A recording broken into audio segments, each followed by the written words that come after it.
Saya SMP 2 kali dikeluarkan dari sekolah. SMA saya 8 kali dikeluarkan dari sekolah. Sampai saya nggak bisa sekolah di rayon waktu itu Jabodetabek. Saya lanjutkan SMA di Banjarmasin, di Cirebon dan sebagainya sudah. Jadi lalu saya nggak pernah kuliah karena saya DPO polisi waktu itu. Dan nggak ada kampus juga mau terima saya gitu. Keluarga-keluarga besar saya mulai menolak saya. Jadi kalau saya main ke rumah om tante mereka kunci pintu. Ya nanti setelah barang berharga diamankan baru saya boleh masuk, gitu. Ya, jadi saya mulai bingung. Oh, satu kali saya ikut retret deh. Siapa tahu ketemu Yesus gitu. Jadi saya daftar satu retret pergi di kota Lembang 3 hari. Hari kedua saya dipanggil oleh kakak-kakak mentor. Yeri, kamu ini keras kepala kayak Paulus. Nah, saya ketawa-ketawa karena saya nggak tahu Paulus itu siapa. Saya belum baca Alkitab. Om saya ada namanya Om Paulus. Wah, karena dia lihat saya ketawa-ketawa makin marahlah kakak itu. Yunus kamu, tahu nggak? Masuk perut ikan kamu, bertobat kamu, lari dari panggilan Tuhan. Lalu saya bilang mohon maaf, Paulus aja saya nggak tahu, apalagi Yunus. Makin tertawalah saya terbahak-bahak. Tapi ketiga diganti Yudas Iskariot, pengkhianat. Saya diteleponin taksi sudah. Saya dipulangin ke Jakarta. Saudara yang di ruangan ini pernah gak ikut acara rohani panitia pulangin peserta? Coba saya mau tanya, ada gak? Hampir gak ada, namanya juga tempat pemulihan. Tapi saya pernah, saya yang dipulangin. Gitu. Akhirnya ya udahlah, saya main sama yang lain aja gitu. Satu kali saya main sama, ya orang bilang besti-besti. Saya ditemukan overdosis, mulut berbusa, badan biru, kaku. Soalnya apa yang dilakukan sama teman-teman baik saya? Saya diangkat rame-rame, saya dibuang ke comberan. Lalu saya bangun dari comberan. Surga nolak, neraka juga nolak. Ya, kalau kita dalam kondisi gagal, mungkin orang-orang gereja nolak. Orang-orang dunia juga nolak. Makanya itu posisi tersulit yang banyak orang struggle hari-hari ini. Saudara, saya bersaksi, saya pernah lakukan ini saudara. Satu kali saya niat habisi nyawa saya. Udahlah, kalau surga gak bisa terima, saya ke yang satu aja. Saya tulis surat, saya ambil 1 gelas racun serangga, mewek berjam-jam. Saya ingat, saya minum 1 gelas itu, saya tidak sadarkan diri sudah. Selama 6 jam. Saya tertolong karena papa saya berdoa ternyata. Saudara, ayah saya itu kapten timnas tahun 70-an, Roni Patinasarani. Papa saya pelatih nasional Indonesia. Kalau ada yang suka main futsal, papa saya bapak futsal Indonesia. Rumah saya itu pagernya bola, lampu tamannya bola, ruang tamunya bola, meja makannya bola, bola di mana-mana. Saya belum ketemu sampai siang ini orang paling gila bola itu kayak papa saya. Itu saya belum pernah ketemu. Permintaan terakhir sebelum meninggal, papa saya sudah tahu, minta dianterin ke lapangan bola di Makassar. Dipandanglah lapangan bola berjam-jam, habis itu selesai. Jadi bola kaki itu agama kedua papa saya. Setelah Kristen, sepak bola. Gak mungkin bisa dipisahkan saudara. Tahun 90-an papa saya itu pelatih termahal dan terbaik di Indonesia. Puncak karir. Tapi masalahnya dia punya 2 putra saudara. Saya sama kakak saya.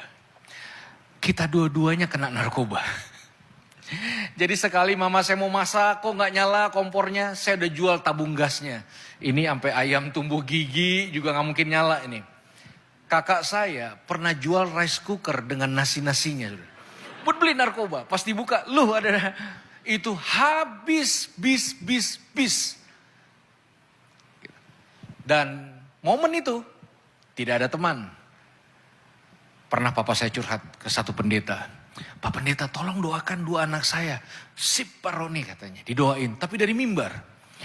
Bapak Ibu kita doakan pergumulan Pak Roni. Yang 2 anaknya pakai narkoba. Biar Tuhan pulihkan. Papa saya langsung bilang ini mah pengumuman. Langsung semua tahu. Gak ada yang mau main sama saya. Gak ke situ lagi bapak saya habis itu. Soalnya betapa struggle-nya fase kegagalan. Beneran saudara. Satu kali saudara, saya dipukulin rame-rame di sekolah karena dituduh maling. Memang mau maling waktu itu, cuma ada lebih profesional. Jadi saya ditarik, dipukulin, dipanggillah ayah saya dari lapangan bola. Datanglah ke sekolah. Jam istirahat, saudara tahu, semua orang teriakin saya dan papa saya. Maling, maling. Saudara, yang tadinya stadion-stadion besar teriakin ayah saya. Hebat. Hari itu papa saya diteriakin maling. Gara-gara anaknya. Saudara. Saya malu sekali. Karena saya bikin malu orang tua. Saudara, saya intip matanya sedikit berkaca-kaca. Kami jalan pelan-pelan, tiba-tiba di tengah lapangan dia berhenti. Langsung jantung ini kayak berdetak sudah. Ini yang buat saya pulih dalam anugerah Tuhan. Tiba-tiba dia rangkul saya, terus papa saya bilang gini, apapun yang terjadi, kamu tetap anugerah terindah yang Tuhan kasih buat papa. Nangis kita berdua di situ sudah. Saya dikeluarkan dengan tidak hormat. Lalu di depan gerbang papa saya bilang, apapun yang terjadi, kamu tetap anaknya papa. Saudara, sejak itu papa saya resign dari sepak bola. Kami keluarga kaget. Bola ditinggalkan. Lalu dia bilang gini, kalau mau jadi orang hebat, jadilah orang hebat di mata anak-anak dulu. Kalau mau jadi orang hebat, jadilah orang hebat di kegagalan-kegagalan keluarga terlebih dahulu. Papa saya bilang gini, gak ada keberhasilan dalam bentuk apapun yang bisa menggantikan kegagalan di rumah. Papa saya bilang gini, keluarga itu satu. Saudara percaya? Keluarga ada satu kesatuan. Artinya salah satu, salah semuanya. Dia ambil tanggung jawab. Dia korbankan sepak bola. Kurang lebih 2 tahun tiap hari berdoa di kamar. Kadang-kadang saya tendang itu pintu, saya bilang percuma Pak doa. Tapi dia terus berdoa.